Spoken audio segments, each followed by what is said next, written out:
Marquera donc le 3e anniversaire de la catastrophe d'Egversheim le 14 novembre 2015. Une rame d'essai de la LGV Est déraillait, faisant 11 morts, 42 blessés. Certaines des victimes n'étaient pas des cheminots, mais des invités, une pratique courante qui, à l'époque, avait semblé embarrasser la SNCF et qui reste aujourd'hui dénoncée par la famille de Fanny Marie. Elle est décédée dans l'accident. Ses proches veulent faire reconnaître une mise en danger délibérée de la vie d'autrui. C'est un dossier signé Marie Coulon. C'est l'un des premiers clichés de la catastrophe. 14 novembre 2015, cette adolescente et son père, choqués, sont parmi les premiers survivants à s'extraire de la rame test de la ligne à grande vitesse est-européenne. Elle vient de dérailler à hauteur d'Egversheim. Ils font partie des nombreux invités montés à bord. Proches, amis de cheminots, mais aussi agents non opérationnels, répartis jusque dans la cabine de conduite. Une présence que le PDG de la SNCF semble à l'époque découvrir.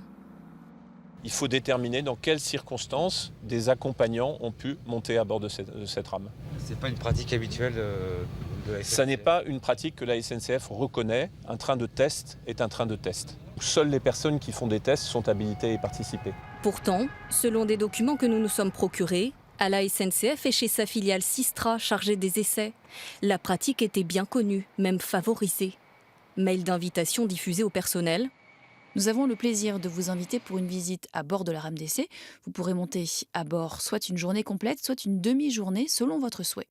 Ou encore, organisation d'une journée spéciale dédiée aux enfants 2 semaines avant l'accident.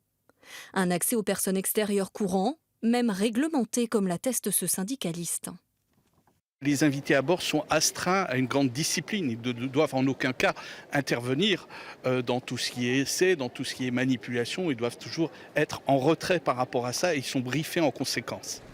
Des invités dont le nombre devait aussi être restreint. Ces consignes spécifiques aux essais évoquent 30 personnes maximum à l'intérieur du train.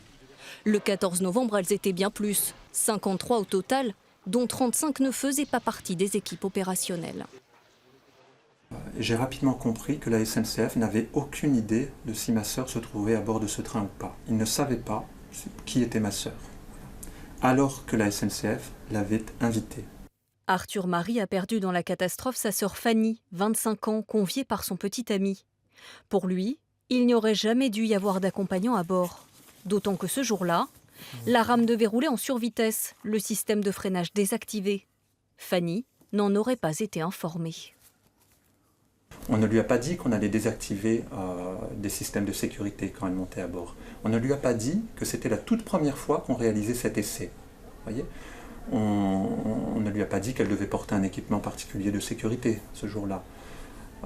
Elle voyait quoi? Elle voyait qu'on servait du champagne, qu'on servait du vin, hein, et que ce qu'elle disait à ma mère au téléphone, c'était que les gens faisaient des petits bidouillages. C'était les derniers bidouillages avant de l'ouvrir au public. Non, c'était pas des petits bidouillages, c'est la première fois qu'on poussait un train au-delà de ce pourquoi Alstom l'avait jamais testé.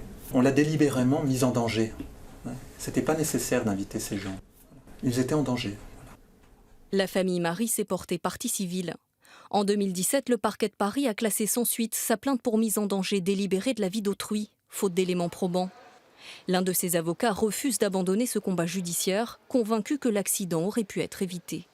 C'est la conjonction d'erreurs humaines aussi graves l'une que l'autre, d'erreurs institutionnelles, d'erreurs structurelles. Il suffisait de ne pas désactiver le freinage automatique, il suffisait de respecter les paliers de sécurité. Nous entendons simplement, encore une fois, que toutes les personnes impliquées comparaissent devant la juridiction compétente et nous entendons que ces personnes comparaissent pour la totalité des infractions qui ont conduit à la catastrophe.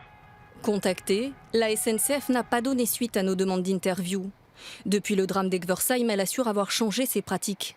Dans cette lettre interne, elle stipule notamment que la présence de personnes n'appartenant pas à l'équipe projet à bord des rames est désormais strictement interdite. Tout comme Systra, l'entreprise reste poursuivie pour blessures et homicides involontaires dans ce qui restera comme le premier déraillement mortel du train à grande vitesse. 11 personnes y ont perdu la vie.